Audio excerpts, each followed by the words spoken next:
Over the past 12 weeks, we have traveled across the Islamic world together. We have been to Nigeria, where more Christians are killed for their faith than anywhere else on the earth. To Afghanistan, where converting to Christianity means risking execution. To Tajikistan and Uzbekistan, where the state monitors every prayer meeting. To Iran, where the underground church is exploding even as the government tries to crush it. To Turkey, where refugee believers worship with nothing to their name. To Yemen, where religious diversity faces near total extinction. To Iraq, Syria, and Jordan, where ancient Christian communities have been decimated. To Lebanon, the one place in the Islamic world where converts can worship openly, now on the brink of collapse. To Egypt, where your religion is stamped on your ID card and leaving Islam is forbidden. To Libya, where Christianity exists only in hiding. To Pakistan, where a single accusation of blasphemy can end your life. And to Algeria and Morocco, where following Jesus costs you your family, your livelihood, and your community. These are not distant stories. These are our brothers and sisters. They have faces, they have families, they have names, and each one of them has made a choice that most of us will never have to make to follow Jesus, when following Jesus means losing everything. At Help the Persecuted, we exist to make sure they do not make that choice alone. Through the faithful work of our field ministers on the ground in every one of these countries, we walk alongside the persecuted church.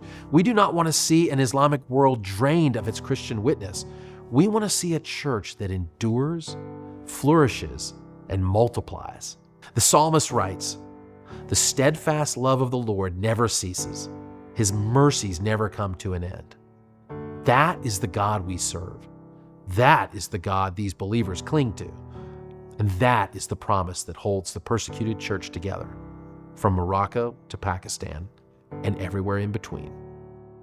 Yes, I think the reason that make me still in Syria is Jesus and the work of Jesus in this country.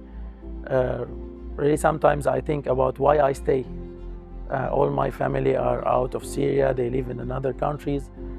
But always, when I think about travel, my heart feels sad, knowing that that's not what Jesus wants you to do. So really the reason for me to stay in the country is that I want everyone to know that Jesus loved them. And the love of Jesus gave me that strong to stay. So yes, I think that's it's mean that, it's not about my power, it's Jesus' power. It's Jesus' power to stay stable in the country, to stay serving, to stay speaking about Jesus. All this power is from Him, not from me. That's what makes me very connected to this country and want to stay in it. So that's what it means to be steadfast.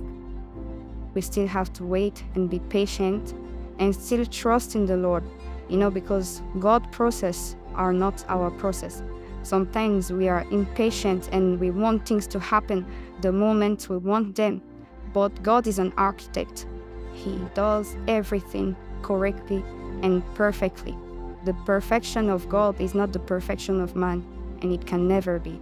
The perfection of God can take 1 day. The perfection of God can take 100 days.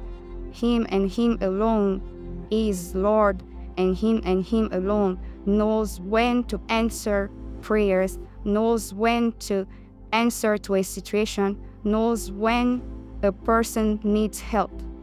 Sometimes as human, we are driven by our emotion and we are like, God, no, please, now. And God is like, keep calm, my child. Trust in me. Stand strong. Steadfast is hard, but I believe that God sees me every time. If I live in a good situation, God sees me. If I live in a bad situation or persecution or suffering or sickness, again, God sees me. And He gives us strength, He gives us peace, and He gives us, and He loves us. really, like his children. And this is the steadfast for me. For me, to be steadfast means a lot because we faced many struggles, many difficulties, but we saw like the hand of the Lord with us. So I can say every believer who's strong with Jesus now in Iraq, he can't be strong with Jesus without the Lord showing his love and his caring. If I told you stories about what happened with me, just with me in this country, and I saw the hand of the Lord protecting me and pulling me from danger, and like, you know, sometimes I feel like the Lord hides the eyes of the enemies to see me. Many experiences, many testimonies. I think there is a reason for being in this place. And honestly talking, not because I am a member of HTP, I'm talking very honest. And I always share that. This ministry helped me to keep my vision as a minister in Iraq, to keep doing what I like the conference, something I love to do. Ministering people who don't have a church, something I love to do. Helping them financially, something I love to do but I can't do. So HTP gave me this opportunity, and I believe it's one of the biggest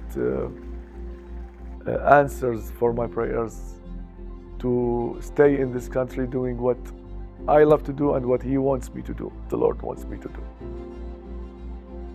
Thank you for standing with us. Thank you for praying. And thank you for being a part of the reason that persecuted Christians around the world can say with confidence, we are not forgotten. The Steadfast campaign does not end here. It continues every time you pray, every time you give, and every time you choose to remember those who are suffering for the name of Jesus.